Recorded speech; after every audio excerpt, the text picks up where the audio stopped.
I'm standing in the penthouse showroom of the Beacon, looking down at the city, but all I see is a $60 million hole about to swallow my life. My hands are shaking, not from the height, but from the silk of this goddamn custom Vera Wang gown I'm supposed to wear in an hour.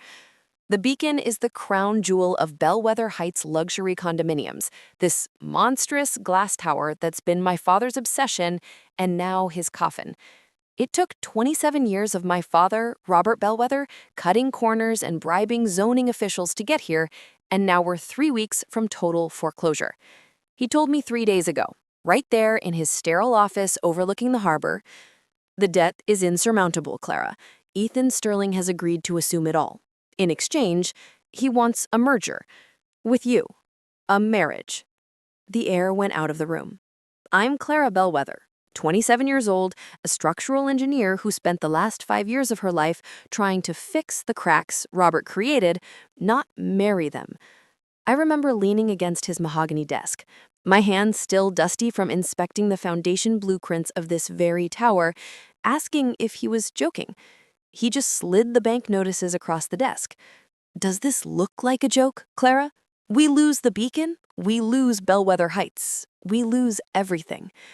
That's when my mother, Vivian, drifted in. Perfect blonde bob, perfect tailored Chanel suit, perfect icy contempt. "For once in your life, Clara, you'll be useful beyond calculating beam loads and arguing with contractors," she said, sounding utterly bored. "Don't look so shocked. You're 27, not a teenager. It's time you contributed something substantial." I look out the window now. Down below, the temporary event plaza is gleaming with white floral arches and catered stations, a magnificent, glittering lie of celebration. We're drowning, but the city thinks we're celebrating.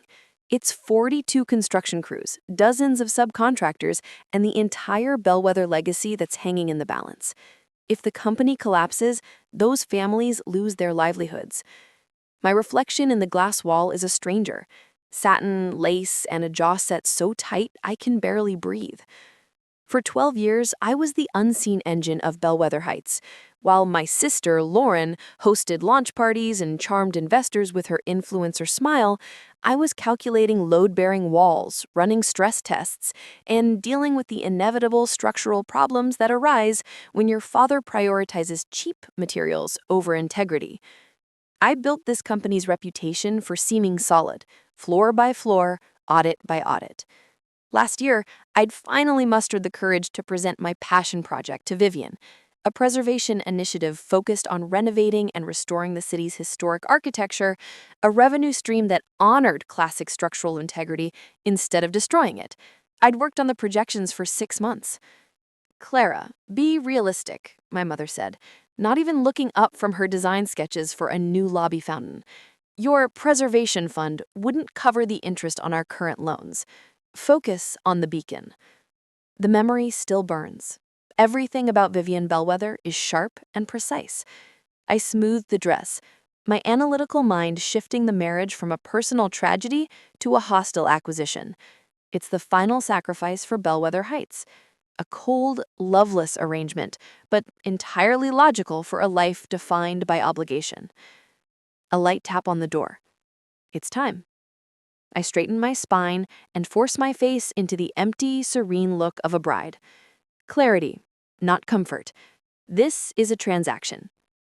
The ceremony is happening on the rooftop, staged perfectly against the backdrop of the sunset and the downtown skyline.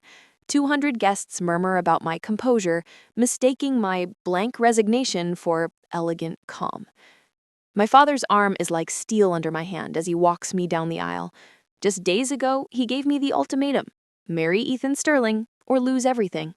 Now he's performing the role of the proud patriarch for every investor and competitor watching, none of whom realize they're witnessing a desperate $50 million trade. Ethan Sterling waits at the end of the aisle. Tall, impeccably tailored, his dark eyes are intense as they meet mine. Something registers in his gaze, something unexpected. Not affection, but a flicker of strategy. The minister drones on about love and commitment, words that are meaningless fabrications. The platinum band Ethan slides onto my finger feels heavy, a contract more than a symbol. My hand doesn't shake. I accepted my fate with the same efficiency I bring to auditing a failing foundation. During the reception, Lauren flits around in her maid of honor dress, laughing too loudly, constantly hovering near Ethan, always ensuring she's the center of attention. I watch her from the head table, sipping sparkling water. I need to be razor sharp tonight. Ethan, meanwhile, moves with deliberate, focused purpose, greeting old associates, making brief, polite conversation with my father's most skeptical investors. He misses nothing. He's observing the field, collecting data. He's not simply a groom. The realization settles over me with a frightening calm. He's not exactly who he appears to be, and that raises a critical question. Is this going to destroy me, or is it going to save me? Later, after the guests are gone, Ethan and I retreat to the executive suite on the floor below. French doors open to a wide balcony overlooking the grid of the city, the lights defining the urban expanse I've dedicated my life to building. Ethan locks the door, loosens his tie in one fluid movement, and walks straight to the bar. He pours 2 fingers of a dark whiskey. Neat. When he turns, the polite social mask is gone. Did you know that Arthur Sterling, my grandfather, owned the land under this building until 20 years ago? He asks, offering me the glass.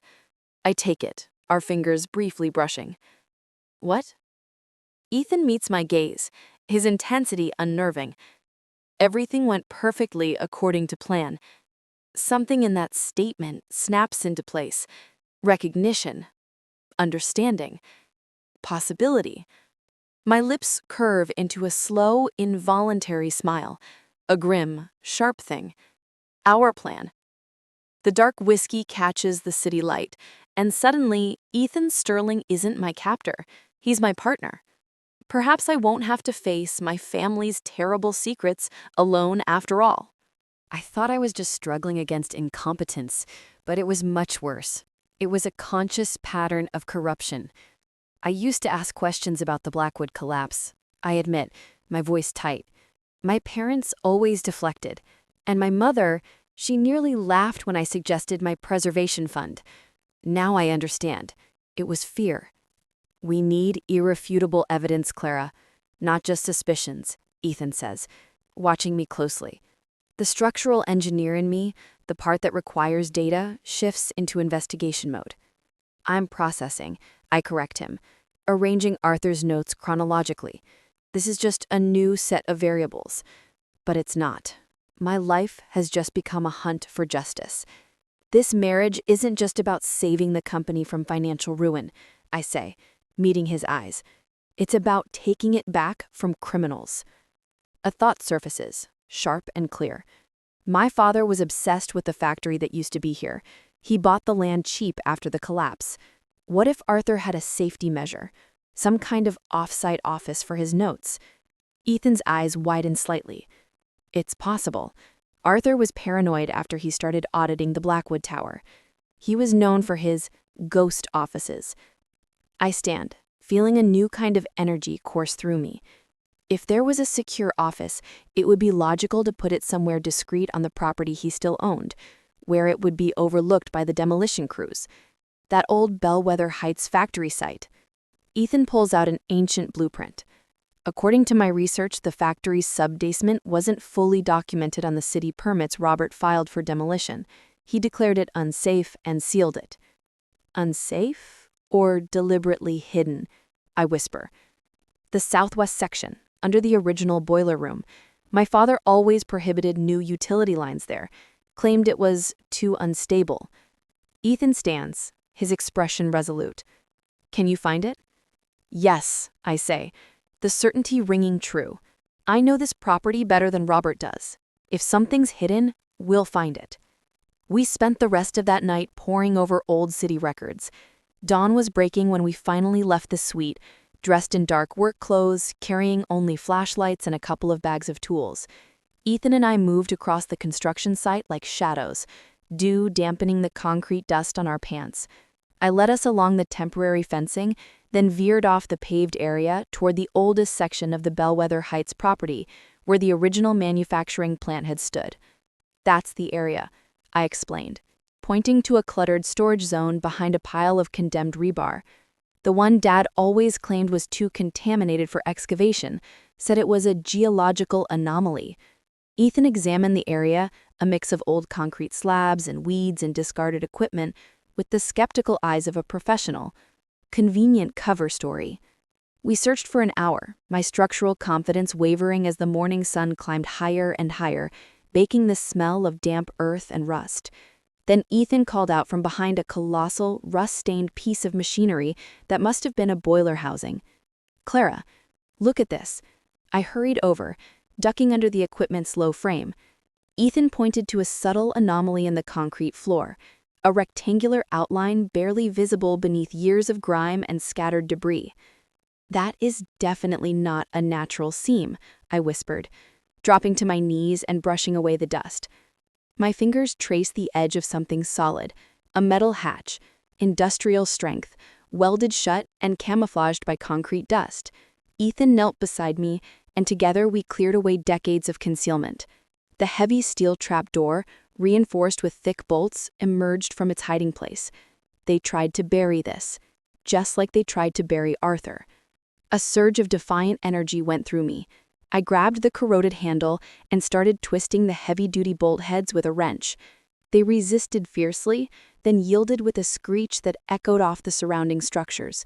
Stale, cold air rushed up from the darkness below. "I'm going first," I decided, surprising myself with the sudden, non-negotiable authority in my voice. Ethan didn't argue. He simply handed me a heavy-duty tactical flashlight. A small, silent acknowledgement of my expertise here. The rusted metal rungs of the ladder groaned under my weight as I descended into the damp, chemical darkness. Ethan followed close behind, his breathing steady in the confined space. At the bottom, I swept the powerful beam across the space and gasped. This wasn't a utility sub-basement. It was a perfectly preserved, working office and structural vault. Antique drafting tables lined one wall, covered in plastic sheeting that protected ancient blueprints.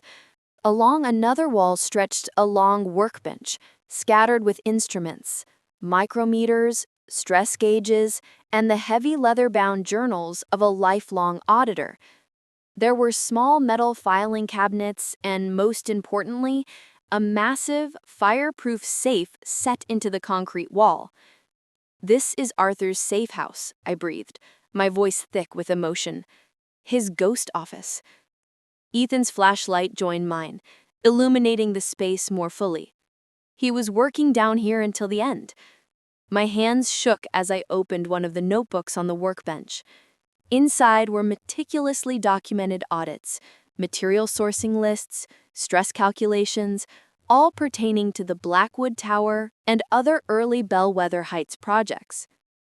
Everything focused on structural integrity and compliance, all exactly the kind of work I'd envisioned doing with my preservation fund. "Look at this entry, January 1999, Ethan said, leaning forward to point at a brittle page. 3 weeks before the collapse." I read aloud. "Another argument with Robert about the reinforcing steel for Blackwood. He insists on using substandard grade T4. I've shown him the load calculations. This building won't withstand a moderate earthquake. He accuses me of professional sabotage, cutting into profits. Profits, as if human lives matter less than quarterly returns." My stomach tightened. The exact same battle I'd fought with Robert just last week over the foundation bolts for the beacon. "Keep reading," Ethan urged. "The next section." I flipped the page and continued. "I've made significant progress in my Blackwood files this week. The final report is nearly complete. Robert and Vivian know nothing about the extent of my findings, of course. They'd ridicule it as hysterical or impractical. But this work matters. The integrity of the city extends beyond glass and steel. There's an entire ethical dimension to what we build." I looked up sharply. Arthur Sterling saw it too, I whispered, tears pricking my eyes. The necessity of honest construction, the potential for structural beauty beyond profit. You're his professional heir, Clara, Ethan said, his hand finding my shoulder. The truth of his words shook something loose inside me. All these years believing my passion for historic structural auditing was just a stubborn distraction, all those times my ideas were dismissed by my parents as unprofitable idealism. They didn't just stage his death, I said, the force of my voice surprising me. They stole his vision and they tried to erase his truth. Ethan nodded, understanding the weight of this discovery. And now we've found it.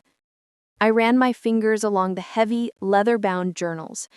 This hidden vault, this testament to technical vision beyond mere profit, felt more like home than the bellwether penthouse ever has. This will be our meeting place, I decided, a new confidence straightening my spine. Away from Robert and Vivian's watchful eyes. They may still control the company above ground, but beneath the surface, Arthur's legacy, and now our future, has begun to take root. The official report declared an uncontrollable fire, followed by a structural failure due to heat stress. The structural steel records are forgeries, Ethan said, his voice low. Arthur's notes show substandard T4 steel was used in the core structure, the exact steel Robert was ordering in 1999. The fire didn't cause the collapse. The collapse was engineered to look like a result of the fire.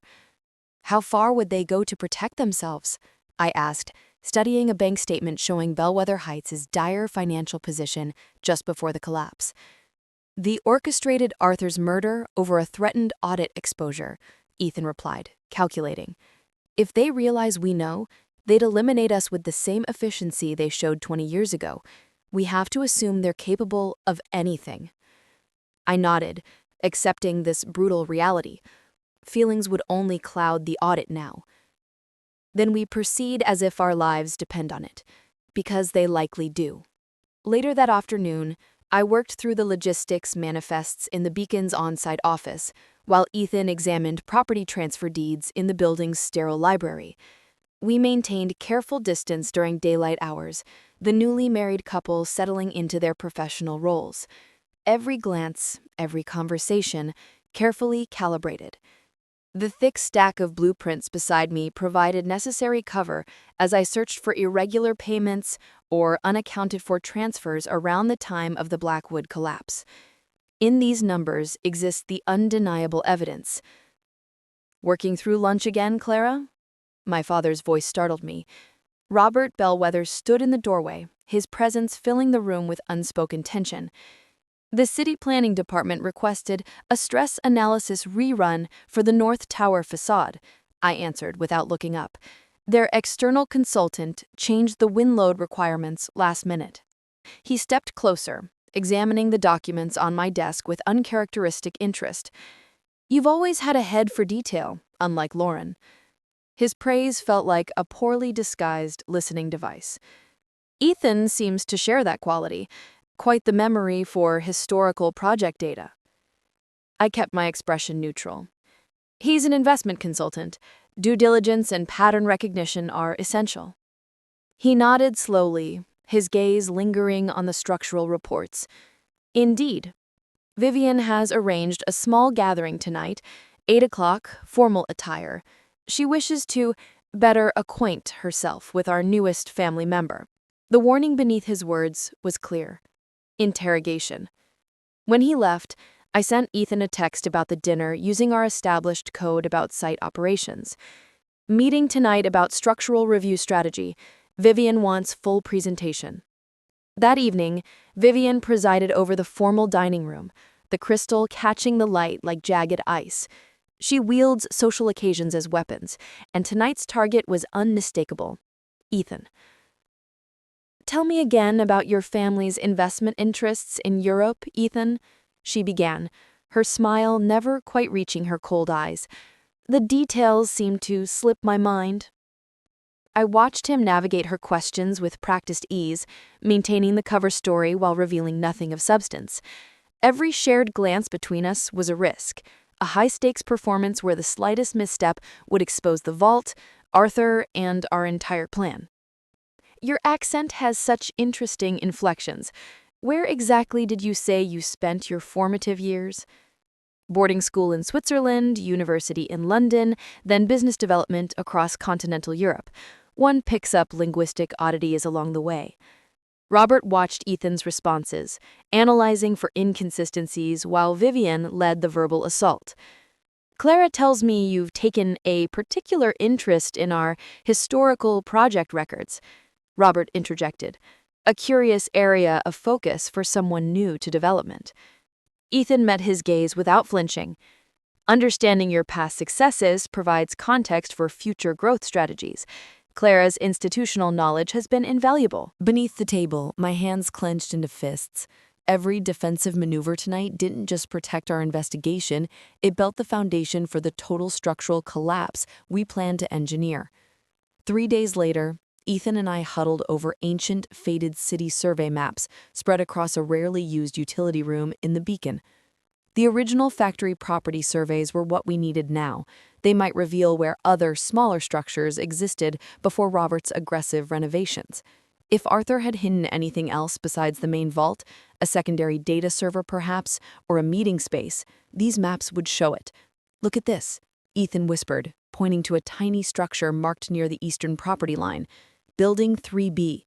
This small maintenance shed doesn't appear on any of the current site plans filed with the city. The sudden click of heels on the polished concrete froze us both.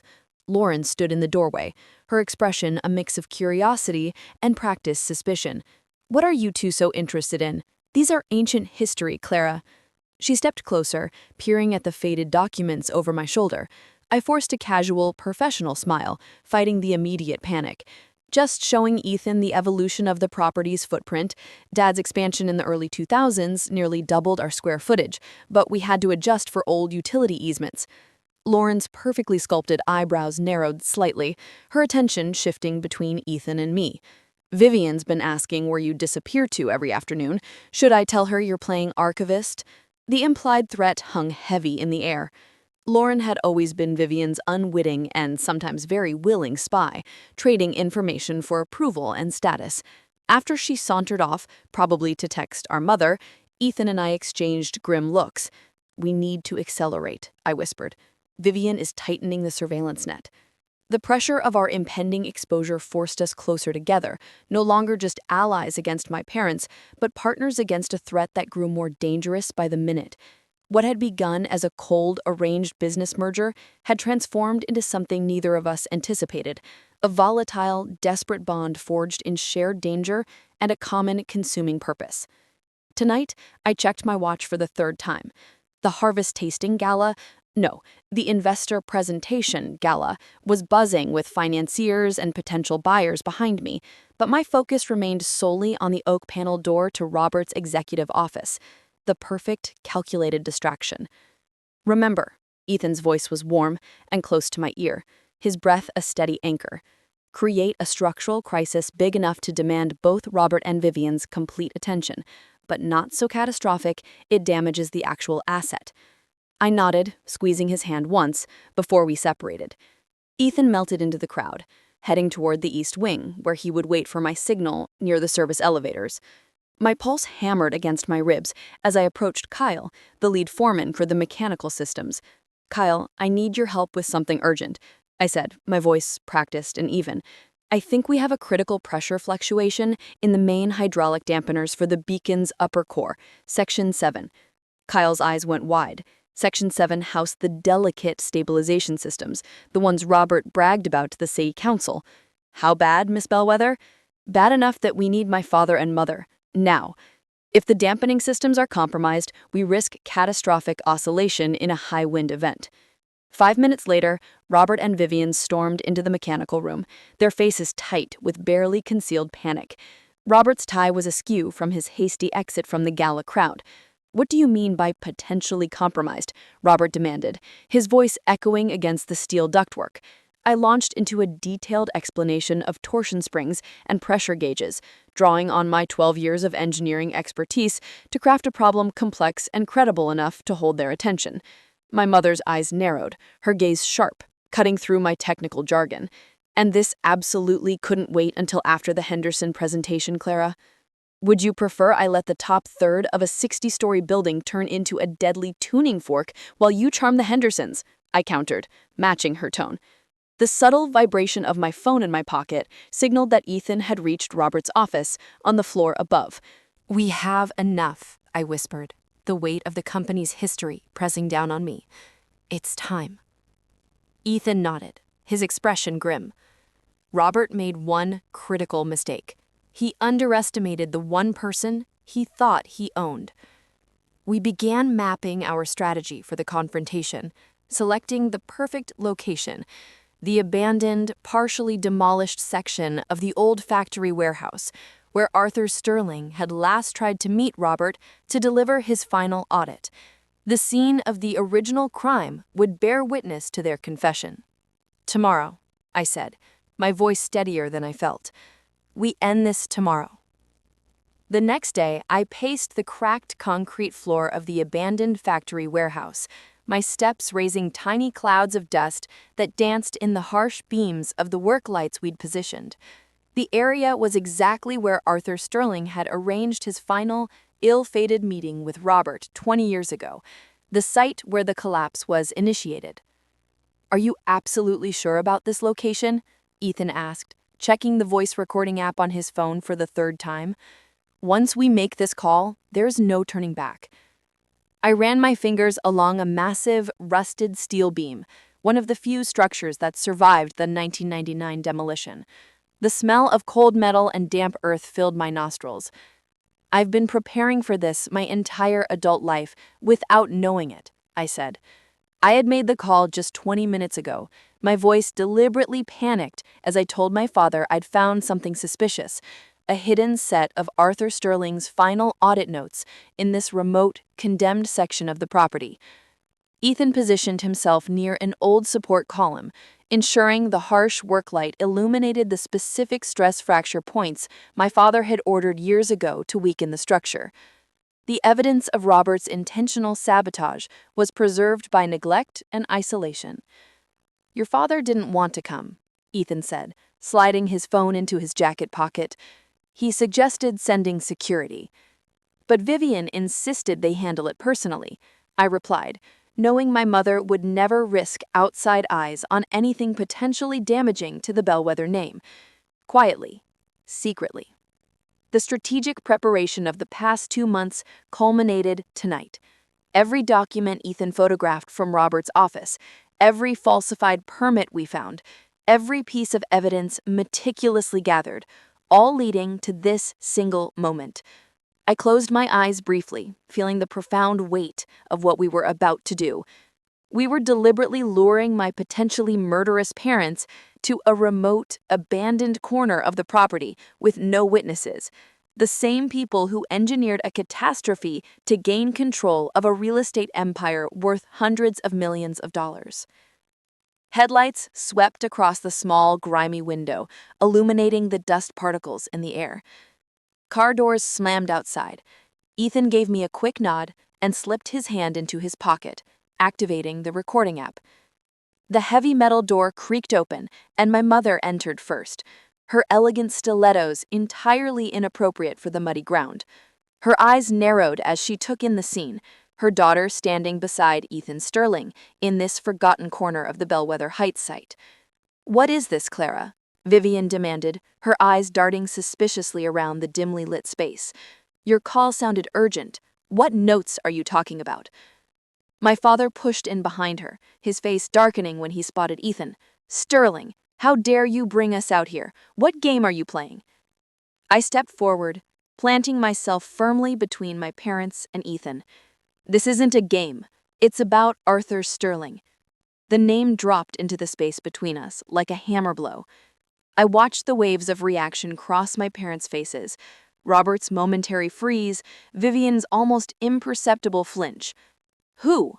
Robert recovered quickly, his voice carefully neutral. "Ancient history, Clara." Ethan emerged from behind me, his presence steady and calm. "My grandfather, your business partner. the man who owned the structural integrity report that would have shut down the Blackwood Tower project 20 years ago. I saw recognition dawn in Robert's eyes, quickly masked by practiced indignation. That's absurd. You're Ethan Vance. Your family is investment banking. I changed my name years ago to investigate my grandfather's death without alerting you, Ethan stated calmly. My mother's posture shifted subtly, shoulders squaring as she calculated this new information. I don't know what nonsense you've been filling Clara's head with, but Arthur Sterling died in a tragic construction accident. It was the fire. Interesting accident, actually, Ethan countered, pulling out his phone and scrolling through photos. Like this email you sent tripling Arthur's life insurance policy just 2 weeks before the fire, or these falsified structural reports showing the T4 steel was code compliant. He held up the screen. Robert stepped forward, his face reddening. You broke into my office. Those are private business records. Just like this land deed transfer? I asked, pulling out copies of the documents we found in Arthur's vault. The one that mysteriously transferred the factory property to Bellwether Heights the day after the collapse? The one you claimed was too dangerous to fully excavate? Robert's face paled. Those are legitimate transactions. You have no idea what you're talking about. Then explain why the notary's signature is dated 3 days after the notary in question had a severe heart attack and was hospitalized, Ethan countered, his voice like cold steel. We checked, Robert. Every document, every signature, every bait. My mother's calculating gaze shifted from Ethan to me, pure venom creeping into her eyes. Clara, whatever this man has told you, he told me nothing. I found it myself. The evidence of the fraudulent structural reports that covered up the substandard steel Arthur opposed, the insurance payout that saved Bellwether Heights from bankruptcy, your bankruptcy, not his. Arthur was solvent. You were the ones drowning in debt and willing to cut corners that cost lives. Robert's denials grew more desperate with each piece of evidence, his composure cracking like the concrete floor beneath our feet. I watched him unravel with a strange, clinical detachment. Ethan stepped closer to the rusted beam, directing Robert's attention to the compromised weld. Would you like to explain this engineered flaw, Robert? The one that was clearly introduced to create a failure point when coupled with the substandard steel and the acceleration of the demolition charges? Robert stared at the metal, the evidence of his crime preserved by decades of hidden shame. Something in him finally snapped. His shoulders slumped and the mask of righteous indignation shattered. He would have destroyed everything, Robert confessed, his voice cracking. He was going to expose the whole T4 scandal. It would have cost us everything. You initiated the collapse, Ethan stated. Not a question, but a confirmation. Robert didn't deny it. His silence was deafening. One well-placed charge, Vivian added coldly, stepping forward, her composure eerily restored. That was all it took to secure your sister's future. The casual admission stole my breath. Not just the charge, but the full orchestration, making the catastrophe look like a tragic accident. Thank you, Ethan said, pulling his phone from his pocket, the screen showing the active recording. That's exactly what we needed to hear. My mother's eyes, now devoid of all warmth, locked onto mine. You stupid, ungrateful girl. The words dripped with contempt. Robert lunged toward Ethan, but I moved between them, blocking his path. It's over, Robert. Get out. You have no idea what you've done, Vivian hissed, grabbing Robert's arm. This company is your legacy too. Everything we did was for this family. Murder isn't a legacy, I replied, feeling the full, terrible weight of the truth finally settle on my shoulders. It's a crime. My parents retreated, Vivian practically dragging Robert toward the door. We watched them leave, their car headlights sweeping across the warehouse. Ethan's hand found mine in the dim light, warm against my cold fingers. We got what we came for. A confession, I whispered. The weight of 2 decades of lies, finally lifting. Tomorrow would bring the police and formal charges, but tonight, for the first time in 20 years, truth had returned to Bellwether Heights. The next day, I gripped the audio recording in my palm as Detective Reyes leaned forward in her chair. You're telling me Robert and Vivian Bellwether murdered Arthur Sterling 20 years ago? She asked, her voice professionally neutral. Yes, I said, sliding the phone and a comprehensive portfolio of evidence across her desk. Arthur's journals, digital files, forged documents, all laid out with the precision of a structural analysis. And this is the confession. "This is no longer a cold case, Miss Bellwether," the detective said finally, closing the portfolio. "This is murder." The drive back to the Beacon was surreal. No sirens, just quiet purpose. We waited in the main office, the same room where Robert had arranged my marriage 3 months ago. When Detective Reyes arrested them, my mother's face drained of color. "This is absurd," she tried, but her voice lacked its usual cutting edge. "We have your confession, Vivian," I said, the words tasting like victory and ash combined. A taped admission to orchestrating Arthur Sterling's death. I watched my parents exchange glances, the silent communication I'd witnessed my entire life now carrying panic, not control. Ethan stepped forward. "I am Ethan Sterling, Arthur Sterling's grandson, and I've been waiting 20 years for this day." Robert lunged, but the detective blocked his path. Through the bay windows, I saw the construction crews gathering in small clusters, watching as my parents were escorted out. One of the oldest foremen, Kyle, who'd been on the job since the factory days, caught my eye and gave me a single, respectful nod. This wasn't just my liberation, or Ethan's vengeance. It was setting right the structural integrity of the entire company. "This was Arthur Sterling's company," I said quietly to Ethan as the patrol cars pulled away. "We're just returning it to code." The news vans arrived within the hour. By evening, Ethan and I sat in the executive suite watching the headlines. "Bellwether Heights owners arrested for cold case murder. Evidence includes recorded confession." He muted the television. The call came the next morning.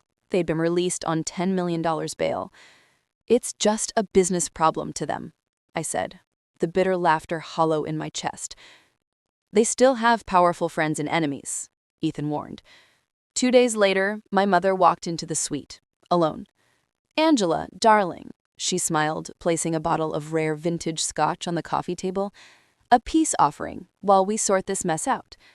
Her smile was perfect, predatory. Juries can be unpredictable. The trial was a formality. Robert's recorded words and Vivian's attempted poisoning of a witness sealed their fate. I sat in the courthouse, my hands steady as the judge read the sentence. 30 years, no parole. The peculiar weightlessness I felt was the absence of a burden I'd carried my whole life. A few weeks later, the final blow came. Lauren was gone. She had liquidated millions from an offshore account and vanished to Dubai. My sister, the perfect face of the company, abandoned the legacy without a second thought. "She was never going to stay and face the music," Ethan said, reviewing the final papers. The irony was palpable. My parents' attempt to control me through marriage ultimately led to their downfall and my inheritance of everything they valued. Last week, the judge made it official. I am the rightful heir to Bellwether Heights. Ethan and I walked through the nearly finished Beacon at sunset. Where I once walked with resignation, I now moved with purpose. "I've been thinking," I said, stopping to look at the city skyline. "This company was built on blood and lies. I don't want that legacy." Ethan simply waited, respecting my judgment. "I want to liquidate the entire Bellwether Heights luxury condominium division. We'll return the majority of the assets to the Sterling Architectural Integrity Foundation, what should have been Arthur's all along. The rest will fund my new venture, a nonprofit dedicated to saving the city's historic architecture." Ethan didn't protest. He smiled, a genuine, profound smile that reached his eyes. Structural engineer Clara Bellwether, restoring integrity to the city, one foundation at a time. It wasn't just revenge, it was the ultimate correction of destruction.